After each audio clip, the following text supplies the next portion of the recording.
এক ছিল টিপু। সে ছিল একদম দুষ্টু ছেলে। সারাদিন খেলাধুলা, দৌড়াদৌড়ি আর মজা করাই ছিল তার কাজ। পড়াশোনার নাম শুনলেই তার মাথা ঘুরে যেত। একদিন সে গ্রামের পুরনো বাজার থেকে এক অদ্ভুত লাটিম কিনে আনলো। দোকানদার বলল, এটা জাদুর লাটিম, শুধু মন ভালো থাকলে এটা ঘুরবে।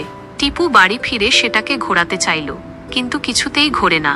সে বিরক্ত হয়ে বলল, এ তো একেবারে বাজে জিনিস। পরদিন সে স্কুলে গিয়ে ভালোভাবে পড়ালেখা করলো, মাকে কাজেও সাহায্য করলো, আর বিকেলে আবার লাটিমটা ঘোরাতে গেল।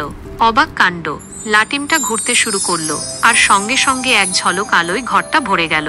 হঠাৎ আওয়াজ এলো, টিপু, তুমি আজ ভালো কাজ করেছো, তাই আমি এসেছি তোমাকে একদিনের জন্য জাদুর জগতে নিয়ে যেতে।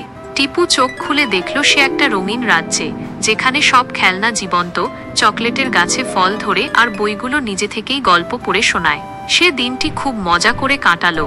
তা থেকে শিখতে পারল ভালো কাজ করলে জীবনে জাদুর মতো সুন্দর মুহূর্ত আসে। পরদিন সকালে সে নিজের বিছানায় ফিরে এল, কিন্তু জাদুর লাটিমটা এখন আর ঘোরে না, কারণ সেটা এখন তার মন ভালো রাখার প্রতীক। তবে টিপু বদলে গিয়েছিল। সে এখন নিয়মিত পড়াশোনা করে, সবার সাথে ভালো ব্যবহার করে, আর মনে মনে জানে একদিন জাদুর লাটিম আবার ঘুরবে।